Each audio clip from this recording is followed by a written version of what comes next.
বলিউডের শক্তিমান অভিনেতা ওম পুরী আর নেই। আজ শুক্রবার সকালে ভারতের মুম্বাইতে নিজ বাড়িতে তার মরদেহ পাওয়া গিয়েছে। আগের দিন বৃহস্পতিবার সন্ধ্যায় সিনেমার শুটিং শেষে বাড়ি ফিরেছিলেন তিনি। বন্ধু ও স্বজনেরা বলছেন, হৃদরোগে আক্রান্ত হয়ে এই অভিনেতা মারা যান। বিবিসির খবরে জানা যায়, মৃত্যুর 2 সপ্তাহ আগে সামাজিক যোগাযোগের মাধ্যমে টুইটারে দেওয়া এক বার্তায় নিজের অভিনয় জীবন নিয়ে কথা বলেন ওম পুরী। সেখানে তিনি লেখেন, আমার কোনো অনুতাপ নেই, জীবনে ভালো কিছু করেছি। নায়ক সুলভ সুন্দর চেহারা আমার ছিল না, কিন্তু আমার অর্জন অনেক, আমি এজন্য গর্বিত। প্রায় একই সময়ে টুইটারে দেওয়া আরেক বার্তায় ওম পুরী লেখেন, 35 বছর ধরে চলচ্চিত্রে অভিনয় করছি। প্রত্যেকে, এমনকি স্পট বয়ও আমার উপর আস্থা রাখে। বাণিজ্যিক ও আর্ট উভয় ধারার চলচ্চিত্রে অভিনয় করেছেন ওম পুরী। দুটোতেই তিনি ছিলেন সমান পারদর্শী। ইতিবাচক বা নেতিবাচক যে কোনো চরিত্রে ওম পুরী ছিলেন সফল। তার প্রখর ব্যক্তিত্ব ও অভিনয় দক্ষতা মন্ত্রমুগ্ধ করে রাখত দর্শকদের।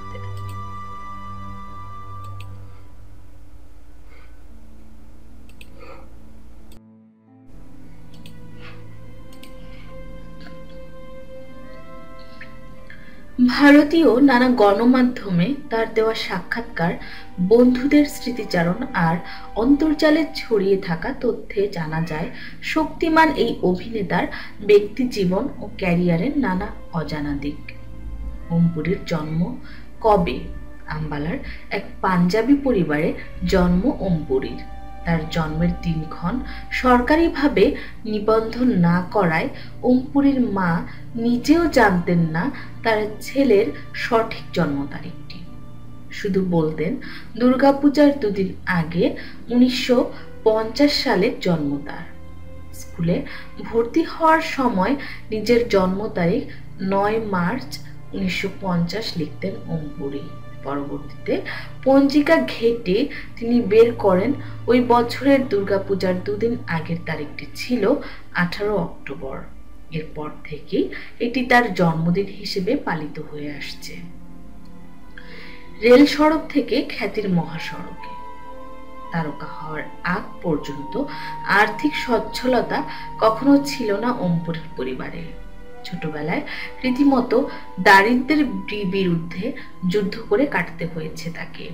7 বছর বয়স থেকেই গ্রামের সরাইখানায় গ্লাস ধুয়ে মুছে রাখার কাজ করতেন তিনি। পরিবারকে সাহায্য করতে রেল লাইন থেকে কয়লা কুড়ানোর কাজও করতেন তখন। অভিনয়ে ওম পুরীর ক্যারিয়ার শুরু হয়েছিল 1976 সালের সিনেমা ঘাসিরাম কোতোয়ালে। এই সিনেমায় অভিনয়ের সম্মানী হিসেবে কয়েক মুঠা চীনাবাদাম পেয়েছিলেন তিনি। 1982 সালের অর্ধসত্য সিনেমায় বহু বছর ধরে চলে আসা সমাজ এবং রাজনৈতিক অবকাঠামোর প্রতিবাদ করা এক পুলিশ ইন্সপেক্টরের ভূমিকায় অভিনয় করেছিলেন ওম পুরী। এই চরিত্রেই তাকে জাতীয় চলচ্চিত্র পুরস্কার এনে দেয়। অথচ প্রথমে এই চরিত্রের জন্য ভাবা হয়েছিল অমিতাভ বচ্চনকে।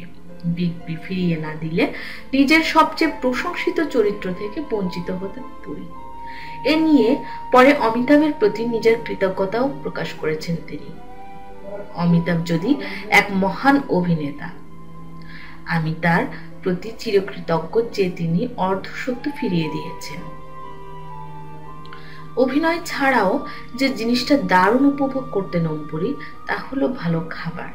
তবে প্রথম জীবনে কঠোর নিয়ম মেনে খাওয়া দাওয়া করা এক নিরামিষাশী ছিলেন তিনি। অনুপম খেরকে দেওয়া এক সাক্ষাৎকারে ওম পুরী বলেছিলেন, নিরামিষ থেকে তাকে আমিষাশীতে রূপান্তরিত করার সব কৃতিত্ব নাসিরুদ্দিন শাহের। পুনের ফিল্ম অ্যান্ড টেলিভিশন ইনস্টিটিউটের স্কুল অব ড্রামায় পড়ার দিনগুলো থেকেই একে অপরের প্রাণের বন্ধু নাসিরুদ্দিন শাহ এবং ওম পুরী। তখনই নাসিরের সঙ্গে থাকতে থাকতে মাংস খাওয়া ধরে ফেলেন তিনি। ওম পুরী ছোটবেলা থেকেই চাইতেন হিন্দি ছবির হিরো হতে।